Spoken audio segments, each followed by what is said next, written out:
Bonsoir, on continue avec le cours du thomisme. On a un nouveau chapitre, le chapitre preuve de la théorie scolastique.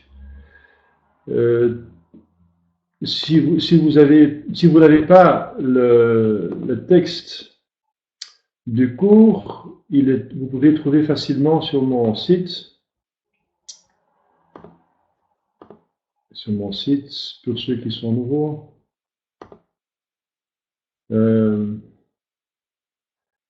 Si vous allez sur mon site,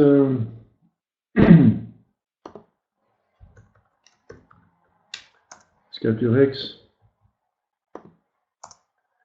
et vous prenez bien sûr la page francophone,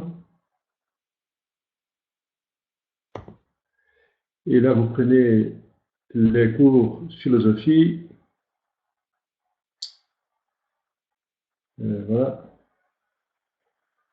et on est dans cosmologie.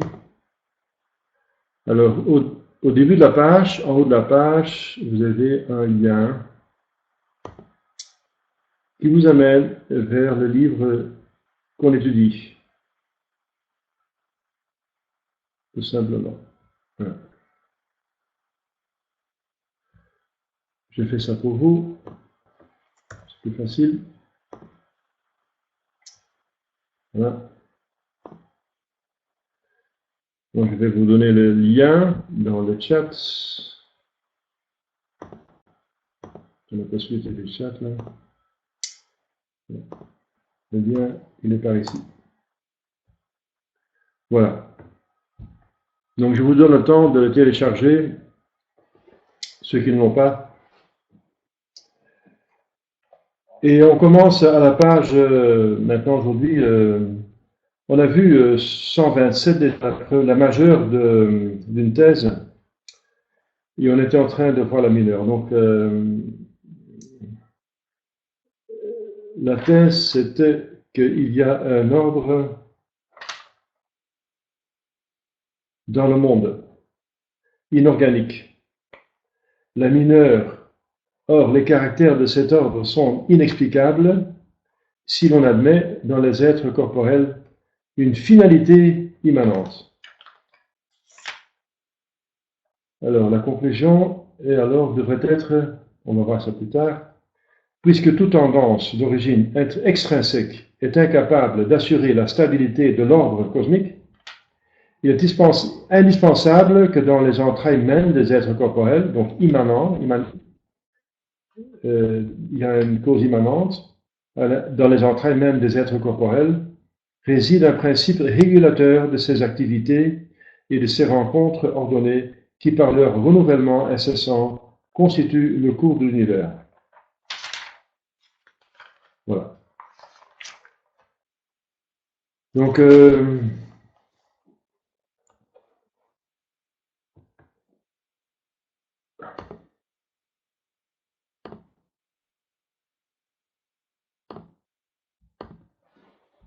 il y a un ordre dans le monde inorganique. On a vu ça la fois dernière. On constate un ordre.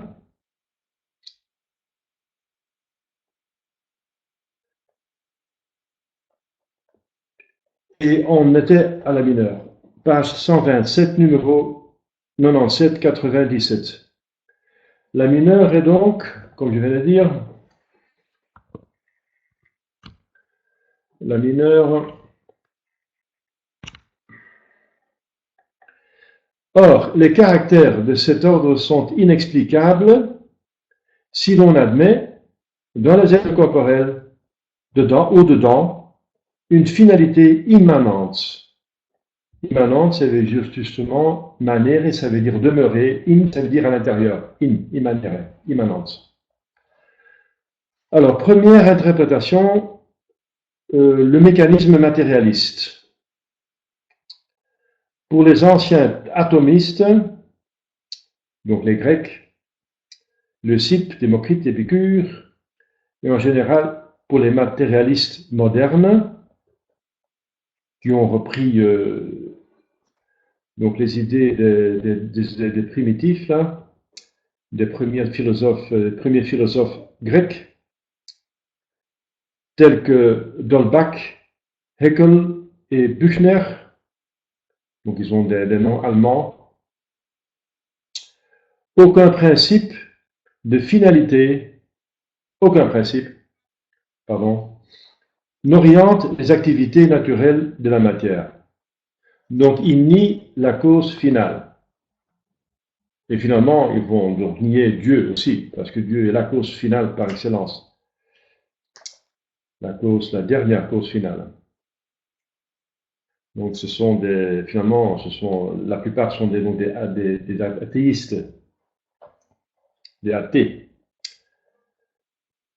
Alors, pour les anciens atomistes et pour les mécanistes matérialistes, tous les êtres de l'univers, substantiellement homogènes et animés de mouvements locaux, suivent fatalement les voies que leur tracent les impulsions reçues au hasard des rencontres. Donc il attribue donc l'univers, le soi-disant ordre dans l'univers, si on a au hasard des rencontres. Le hasard donc. Sans but et sans plan préconçu. Parce que s'ils acceptent un but et un plan préconçu, ils doivent conclure à l'existence d'une intelligence qui est proportionnée à l'ordre dans l'univers, donc une intelligence quasi infinie, donc Dieu.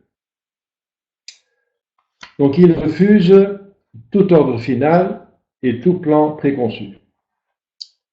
Sans but et sans plan préconçu, les évolutions de l'univers sont néanmoins ordonnées parce que, en vertu des lois mécaniques, la matière, placée dans les conditions actuelles, ne peut avoir d'autre mode d'efficience. Donc c'est le hasard qui a encore organisé l'ordre, le hasard des rencontres. Alors Büchner dit, l'apparence d'ordre n'est pas l'effet d'un plan prémédité, mais le produit des actions et des réactions d'une foule de causes, de contingences ou de forces aveugles et inconscientes en elles-mêmes, mais qui, en raison de leur activité incessante, donc il parle de milliards d'années, etc., activité incessante dans tous les temps et dans tous les lieux, ne peuvent faire autrement que de se manifester comme agissant en apparence d'après un ordre ou un arrangement en série graduelle et parfaite. Donc ce qu'il dit Büchner, c'est que si il y a du mouvement, il n'explique pas d'où il vient, mais il y a du mouvement parmi les choses matérielles et les rencontres.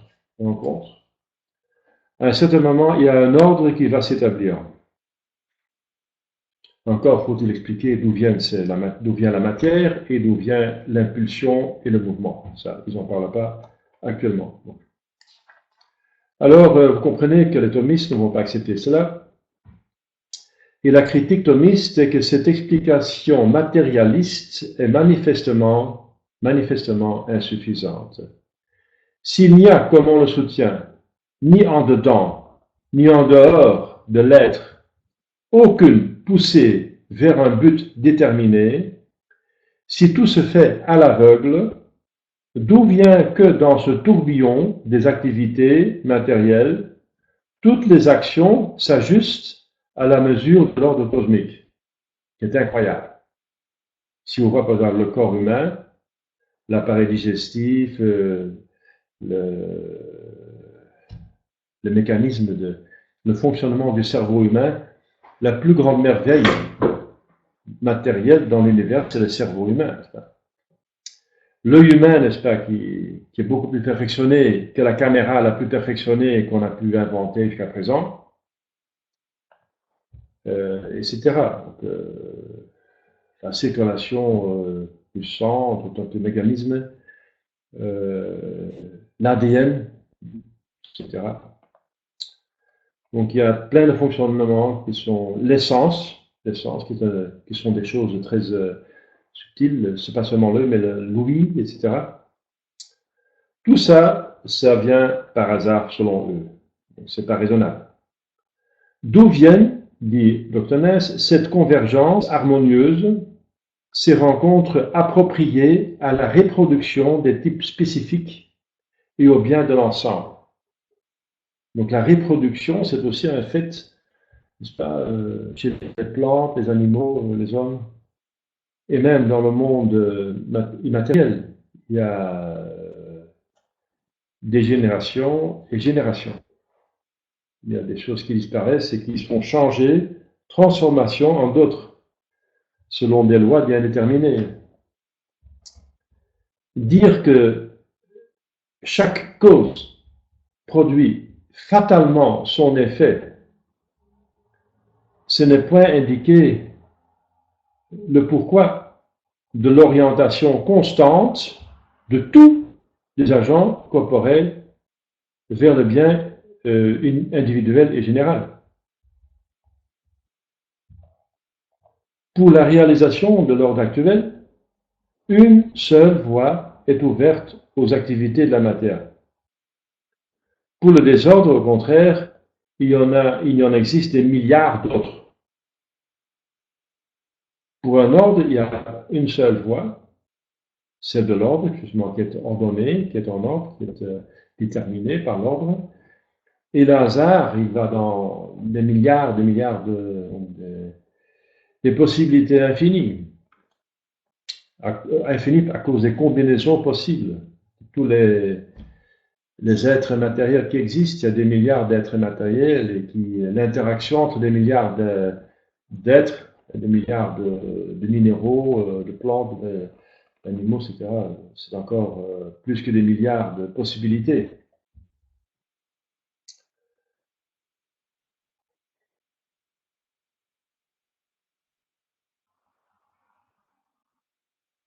Alors, deuxième interprétation, donc cette interprétation mécaniste, matérialiste, elle n'est pas convaincante parce que le hasard va dans des milliards de possibilités et l'ordre dans une seule. L'ordre, c'est justement, par définition, ce qui s'ordonne à un but, à une finalité, à un débouché déterminé. Un chat produit toujours un chat. Il n'est pas capable de produire un chameau ou une fourmi. Une fourmi. Donc, c'est déterminé. La pierre tombe en bas aussi longtemps qu'elle est tout près de la terre. Voilà. Elle ne tombe pas en haut. Sinon, il faut la jeter. Et alors, elle va encore retomber en bas. Donc, il y a une seule voie qu'on constate, et le hasard, il donne des milliards de voies. Donc, c'est pas raisonnable que tout vienne par le hasard. Que tout ait été réglé par le hasard. Deuxième interprétation, le mécanisme spiritualiste. Il ne suffit pas non plus d'attribuer aux êtres corporels, avec certains spiritualistes, une tendance d'emprunt provenant d'impulsions reçues de l'extérieur. D'après ces auteurs, à l'origine du monde, le Créateur aurait donné aux atomes une position initiale et une certaine quantité de mouvement. Oui, sous l'influence de cette orientation primitive, dont l'intelligence divine avait prévu tous les résultats, les atomes se livrèrent à des évolutions régies par les lois de la mécanique encore, et réalisèrent peu à peu la série intentionnelle des scènes toujours renouvelées et toujours ordonnées qui marquent le long passé de notre globe. Alors, donc là, on accepte déjà un créateur qui va poser quelque chose au début. Cette sorte de tendance, on le voit, est toute extrinsèque et étrangère à la nature même des êtres. Alors, il y a la critique thomiste là-dessus, c'est que ça suffit pas encore pour tout expliquer. Appliqué à un nombre très restreint de corps, placés dans des conditions invariables, tel le cas d'une machine, cette hypothèse ne paraît pas d'emblée manifestement insoutenable. Mais à cette condition qu'on vient de dire. Encore faudrait-il, même dans ce cas particulier, que Dieu lui-même intervint au point nommé, au début. Chaque fois que le fonctionnement régulier de la machine se trouve arrêté par l'usage ou la détérioration des multiples pièces qui la constituent, il faut encore une intervention divine à chaque fois. Il faut aucune machine continue à fonctionner indéterminément, infiniment. Donc il y a toujours quelque chose qui peut aller mal. Il y a l'usage et l'usage.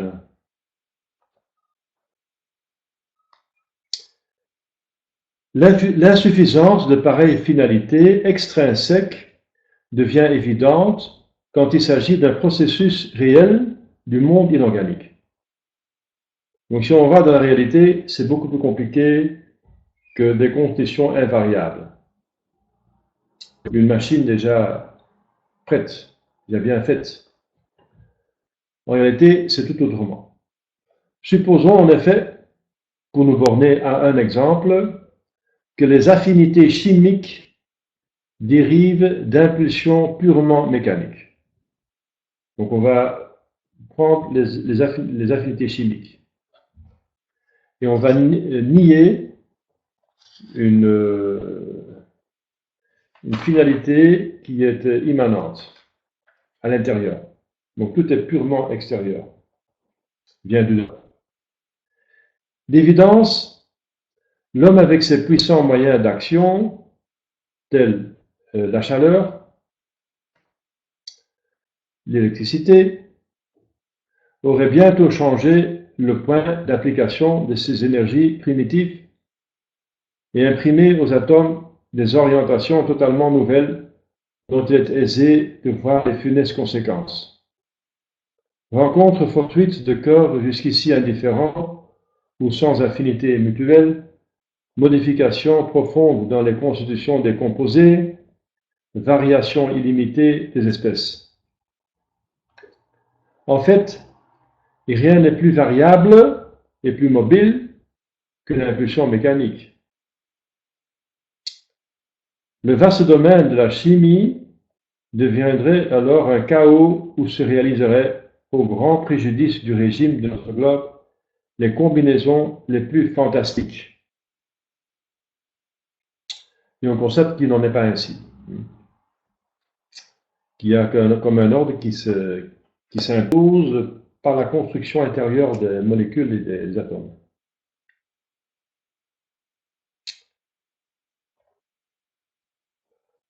Donc on voit que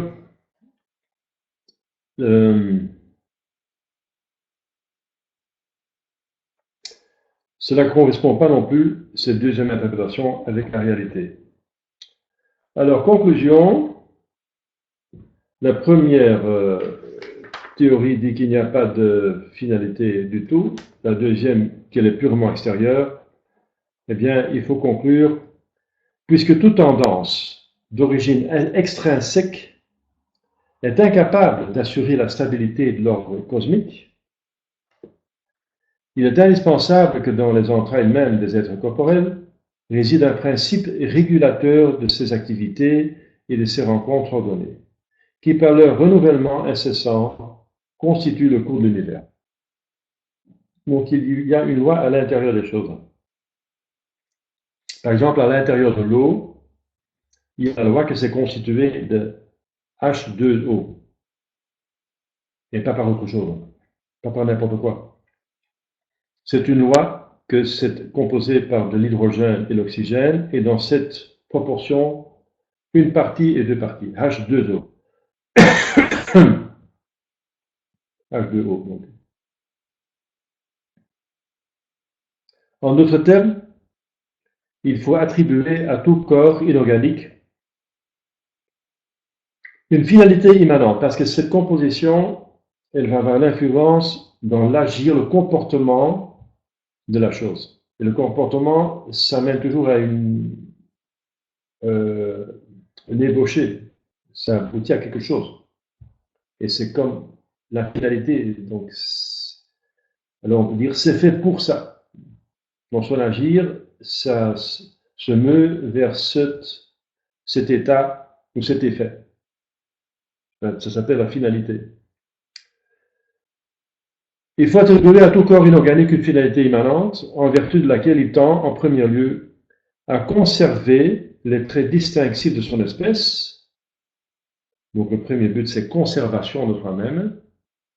Et secondairement, à échanger avec ses congénères, suivant les lois de l'affinité chimique, ses énergies natives.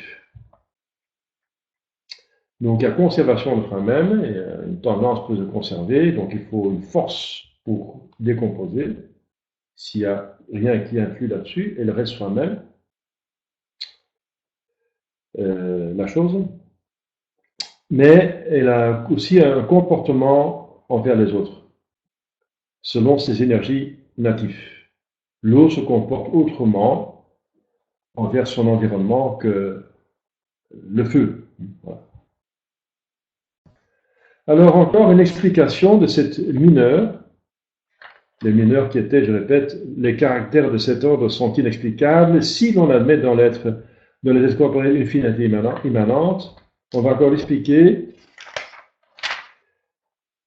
donc, dans le numéro 99, donc 99. Quel est le caractère vrai de cette finalité immanente, appelée aussi inclination foncière? L'inclination qui est au fond des choses. Donc, elle s'appelle finalité immanente, donc par quelque chose qui est à l'intérieur, qui réside à l'intérieur et qui influe sur son agir en but d'un but, finalité immanente. On l'appelle aussi inclination foncière. Donc, du fond de son être, elle est inclinée à se comporter de telle façon. Inclination foncière ou finalité immanente. Quel est le caractère vrai?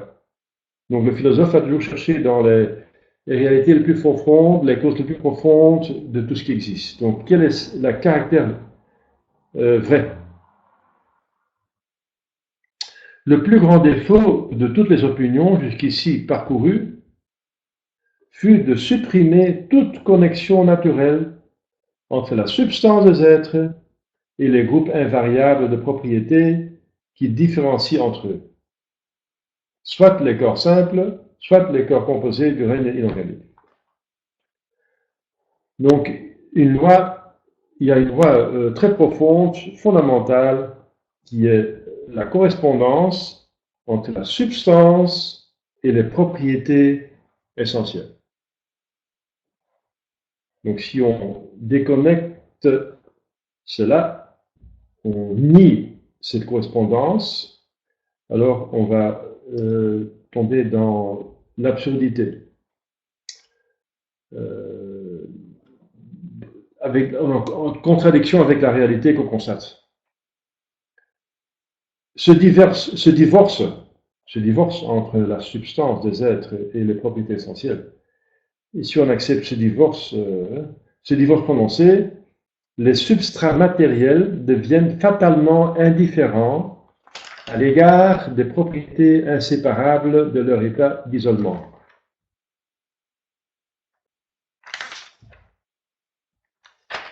Voilà.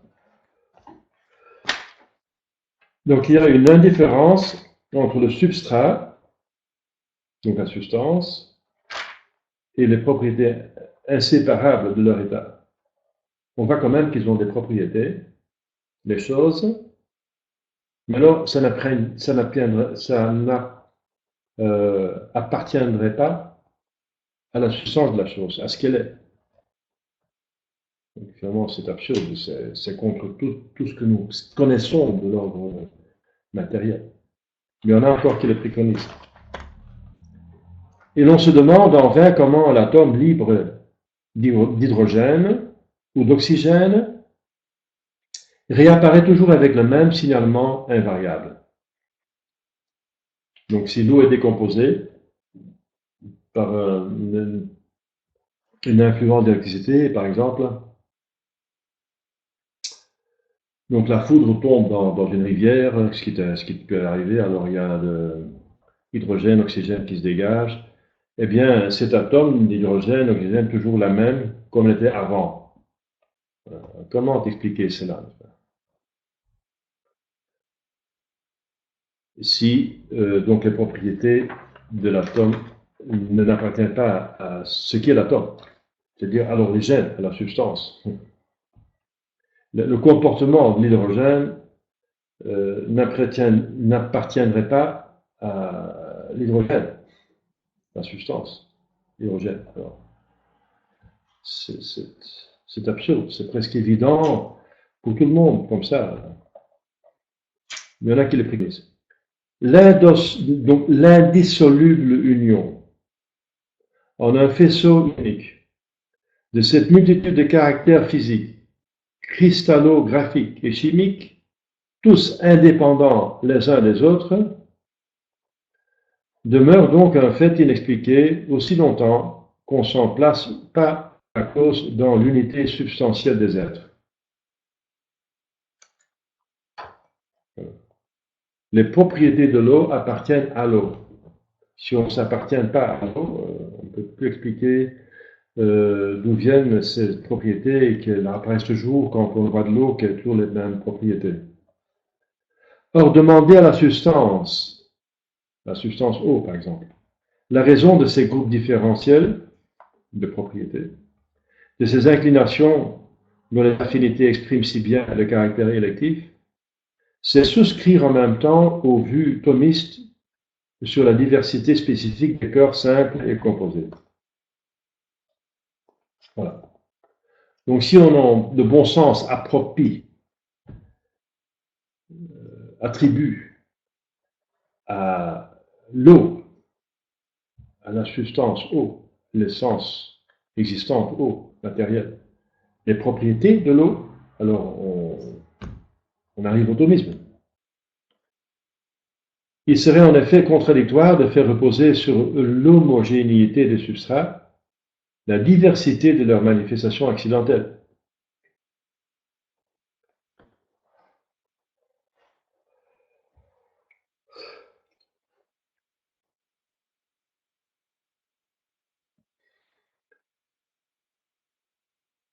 Donc si les substrats, donc les substances sont homogènes, ça veut dire les mêmes, les manifestations accidentelles sont aussi les mêmes, on constate. Force nous est forcé d'admettre l'existence de natures spécifiquement distinctes les unes des autres. L'eau est distincte de la terre. La terre de l'air, l'air du feu, les éléments, le cuivre est distinct du fer et du soufre, etc. Donc il faut admettre l'existence de natures spécifiquement distinctes les unes des autres et d'en multiplier le nombre avec les groupes indissolubles et constants des propriétés différentielles. C'est aux propriétés différentielles qu'on va reconnaître de quelle substance il s'agit. Parce que voilà, c'est lié l'un avec l'autre d'une manière radicale. Pareille conclusion est le résumé de toute la physique aristotélicienne. Les autres données en sont un simple corollaire. Voilà. Donc je répète, si on constate les propriétés de l'eau, on conclut que la substance est l'eau. Si on constate le comportement du soufre, les propriétés du soufre, on conclut que la substance est le soufre. Parce que si on déconnecte la substance des propriétés, on est dans le chaos et dans l'absurde. Voilà. Donc c'est du bon sens finalement. Mais encore faut-il le dire parce que c'est contredit par des modernes. Ils vont de toute façon essayer d'attribuer tout ordre au hasard. Donc à chaque fois qu'on trouve les propriétés de l'eau, que ça appartient, qu'on peut dire que c'est de l'eau, c'est pas sûr. Kant va dire on ne connaît pas la chose en soi. On voit les phénomènes, mais on ne sait pas ce que c'est. Kant Emmanuel. Donc voilà, c'est absurde. C'est absurde. Conséquence logique de ce principe. La diversité, donc on voit encore, c'est un exemple, que le thomisme c'est du bon sens exercé de manière systématique. C'est du bon sens, tout simplement. C'est une définition de la vraie philosophie, c'est le bon sens exercé systématiquement. Alors, conséquence, la diversité spécifique, donc ce qui fait spécifiquement la différence entre les êtres, entre l'eau, l'hydrogène, l'oxygène, le soufre, le fer, le cuivre,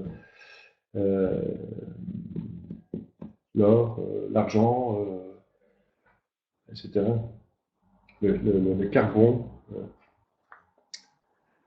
La diversité spécifique des corps simples et composés, parce que l'eau est déjà composée d'hydrogène et d'oxygène, et les corps simples sont alors l'hydrogène et l'oxygène, a pour première conséquence la composition eulémorphique de tous les corps naturels.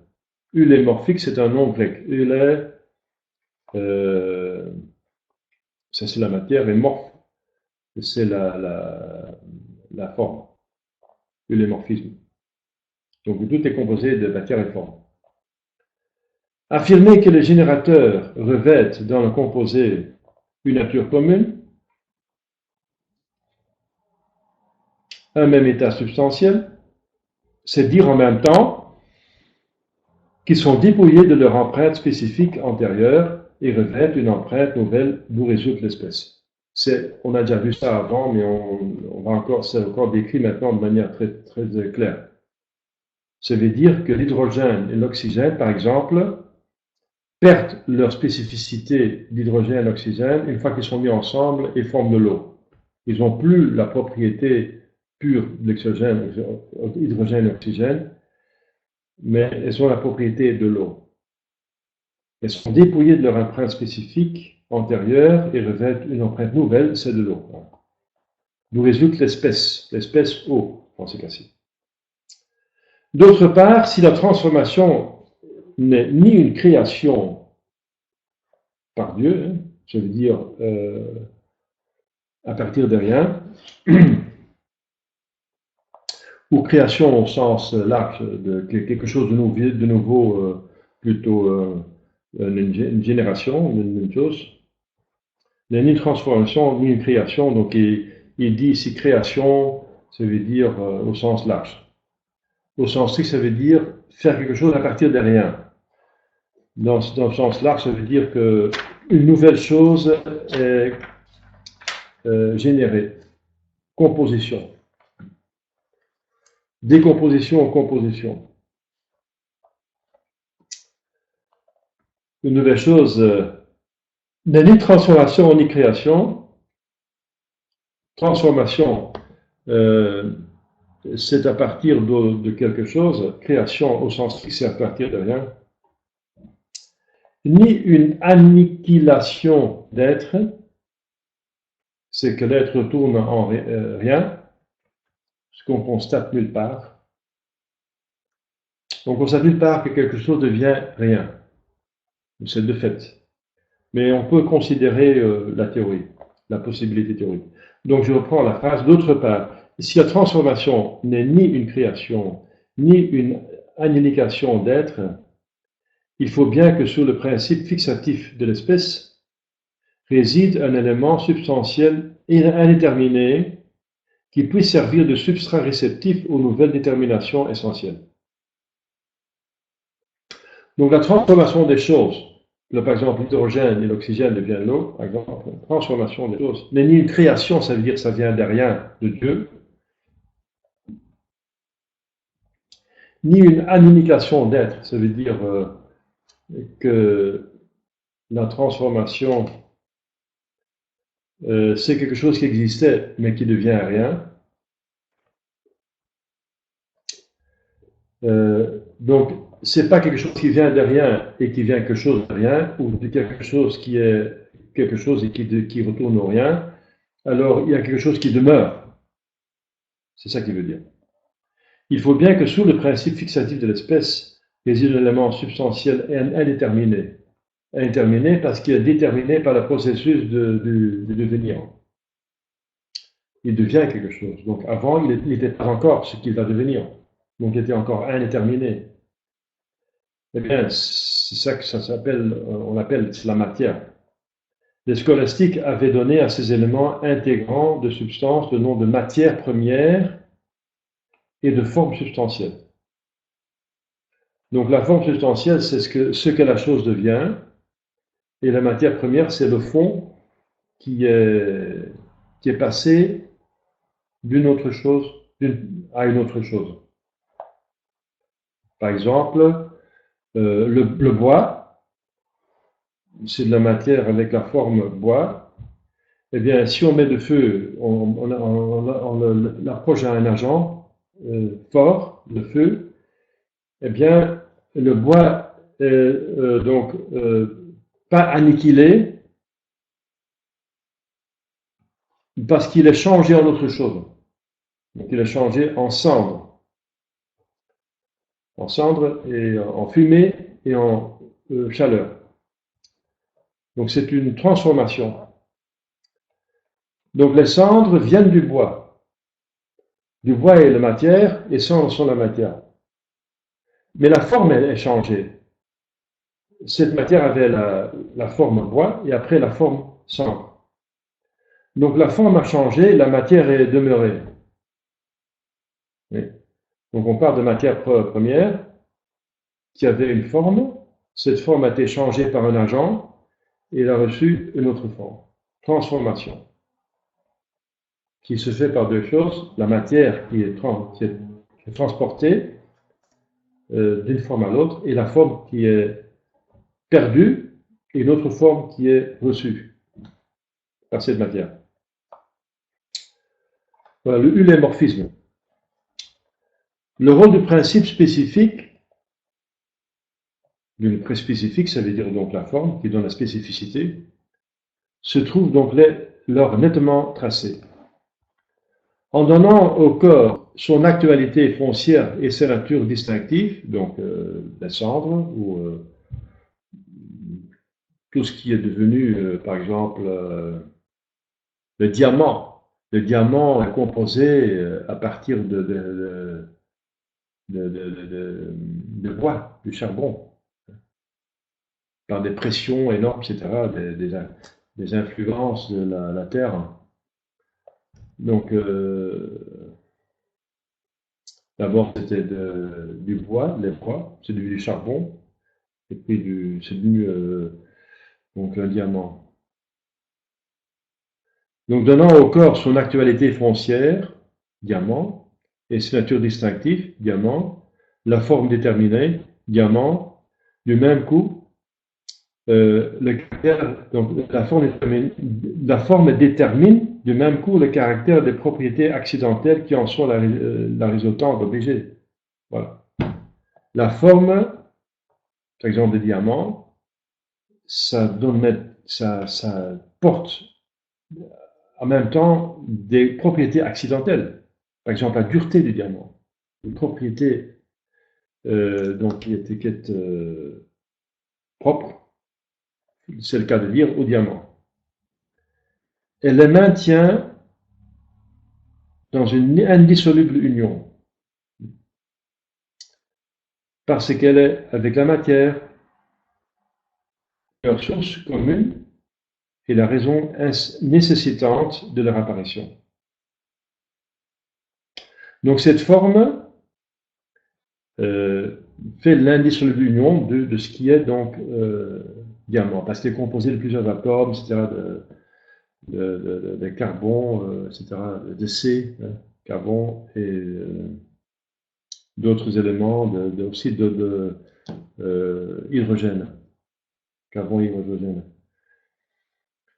Donc c'est une combinaison spéciale de plusieurs éléments dans une union indissoluble, le diamant, aussi longtemps qu'il n'y a pas une force extérieure qui va la casser. Mais pour le diamant, il faut une force énorme, parce qu'il a une dureté très forte. Alors,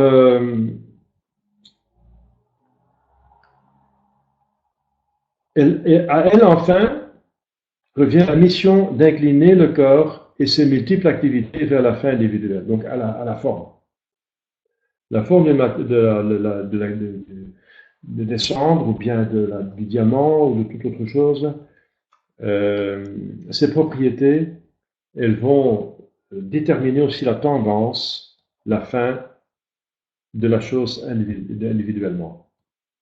Parce que le diamant a une autre fin, une autre tendance que de l'eau ou la vapeur, par exemple. De la sorte, l'ordre cosmique ne nous étonne plus, vu que les êtres portent en eux-mêmes un principe essentiel de finalité qui les maintient dans leur état. Donc le diamant veut demeurer le diamant, l'eau veut demeurer l'eau, jusqu'à ce qu'il y ait une cause efficiente qui va être plus forte que leur forme et qui va détériorer leur forme et imposer une autre forme. Mais aussi longtemps qu'il y a cette cause efficiente, elles maintiennent leur état, qui maintiennent la forme a tendance à maintenir son état et règle la marche de leur opération. La forme maintient un composé de propriétés qui a son fond, sa racine dans la substance, dans l'essence, dans la forme, donc il y a la forme elle-même, et qui va aussi régler son comportement.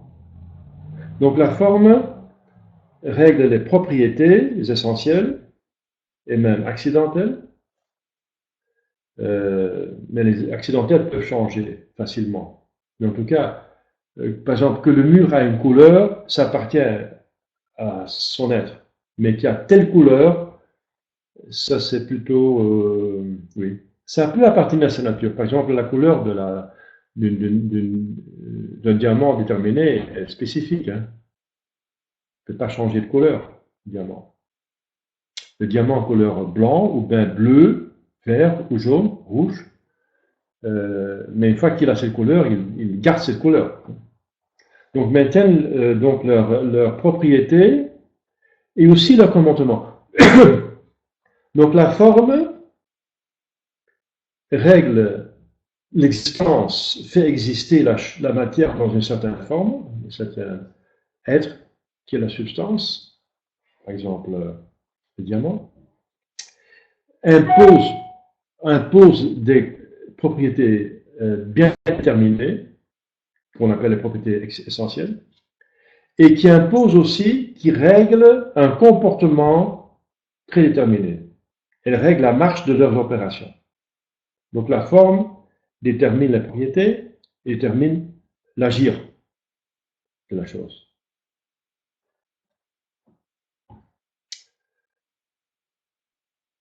Voilà, donc c'est très important ça, que la forme détermine l'agir. Parce que c'est une loi universelle, aussi pour l'homme. La forme de l'homme, c'est son âme. La matière, c'est son corps. Eh bien, c'est l'âme qui détermine l'agir du corps. Voilà, c'est une loi donc qu'on peut attacher à tout être qui existe. Même aux anges et même à Dieu. Dieu est un être infini, donc son agir est aussi infini. Infiniment puissant, infiniment intelligent, etc. Alors, donc c'est ça l'intérêt, je le répète, de cette cosmologie qui apparaît un petit peu bas. Hein. basataire, c'est la matière, on étudie les choses matérielles, mais il y a des lois universelles dedans. Et ces lois universelles qui sont très intéressantes de savoir. Par exemple, aussi une société, elle est composée de matière et de forme. La société aussi, elle agit selon sa forme. Une société d'hommes agit d'une autre manière d'une société de singes, ou une société d'enfants. Un groupe d'enfants agit autrement qu'un groupe d'étudiants ou de je sais pas quoi, ou de personnes âgées dans une maison de retraite, personnes âgées, donc c'est un comportement différent. Alors, le deuxième argument, tiré de l'unité d'être vivant. Le premier argument, c'est tiré de la finalité immanente. Et le deuxième argument est tiré de l'unité des êtres vivants. Pour prouver la théorie scolastique qu'il y a un ordre physique dans les choses. Tiré de l'unité des êtres vivants. Donc, exposer les raisons explicatives du fait. On va d'abord expliquer le fait, c'est numéro 101. La plante et l'animal jouissent incontestablement d'une unité essentielle. C'est un animal tel, un chat a son chaïté, et une plante aussi, une rose a sa roséité, une unité essentielle. C'est une rose. C'est pas une gladiole ou autre chose. La solidarité des fonctions nécessaires à leur entretien, la convergence constante des multiples activités dont ils sont le siège, vers leur bien-être et leur développement normal, sont les preuves péremptoires de ces doctrines. Donc la plante et l'animal jouissent incontestablement d'une unité essentielle. Et on voit ça à leur comportement. Tel qu'on agit, tel on est. Voilà. Chez l'homme, ces données de l'expérience se confirment par un témoignage décisif, celui de la conscience. Nous attribuerons à un même sujet l'universalité de nos actes, qu'il appartienne à la vie sensée intellectuelle ou purement végétative. Voilà. C'est le même sujet. C'est la même âme qui anime dans notre corps le niveau végétal, animal ou spirituel. Donc, purement humain, ça veut dire intelligence, mémoire, volonté libre. C'est la même âme qui règle tout ça. Le même sujet. On le voit par la conscience, l'introspection psychologique. Fait inexplicable, s'il n'y avait en nous, au-delà des principes immédiats d'action, un être vraiment un, la substance une du composé humain. On l'appelle l'âme. Le corps est animé. Et si l'âme part, le corps est sans âme, alors on voit la différence. Si l'âme, c'est la mort, la séparation du corps et de l'âme, alors le corps n'a plus une vie végétale, animale, humaine. Le corps devient minéral. Cependant, malgré leur supériorité, tous les êtres vivants sont tributaires des corps inorganiques. Voilà. Le fond est inorganique du corps. On a un fond inorganique, on a un fond minéral. Les ossements, les cheveux, les ongles, donc c'est quand même la matière. Le corps est de la matière. Donc, et quand l'âme part, le corps retombe dans son niveau minéral. Voilà. Donc il y a un niveau minéral inorganique. Donc. Il y a un fond inorganique. Ils empruntent à la matière, tous les êtres vivants, les éléments de leur tissu.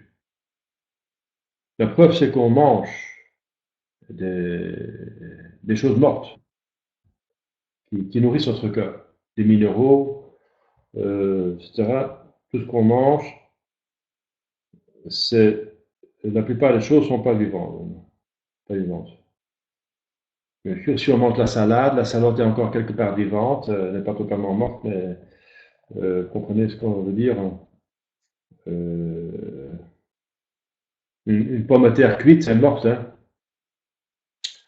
C'était organique, c'était une plante, mais c'est devenu, par la préparation, la cuisine, c'est devenu inorganique.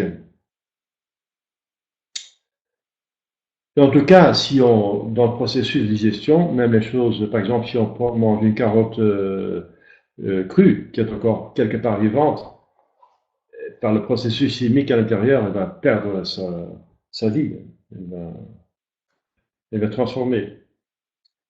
Donc, malgré leur supériorité, hein, la vie végétale est supérieure minérale, d'autant plus la vie animale et humaine. Malgré leur supériorité, tous les êtres vivants sont tributaires des corps inorganiques. Ils empruntent à la matière les éléments de leur tissu, se nourrissent à ses dépens, et après leur mort, c'est en principe simple ou composé de la chimie que se résout leur dépouille mortelle. Il y a donc deux propriétés à concilier. L'unité substantielle, nous sommes hommes, hein? Le chat est un chat, c'est une unité substantielle, c'est pas autre chose qu'un chat, hein? Et la multiplicité des constitutifs matériels. La multiplicité. On est composé de plusieurs choses. Il y a en nous de l'hydrogène, il y a du calcaire, etc. Nous sommes composés de beaucoup de choses. L'unité ne peut être révoquée en doute.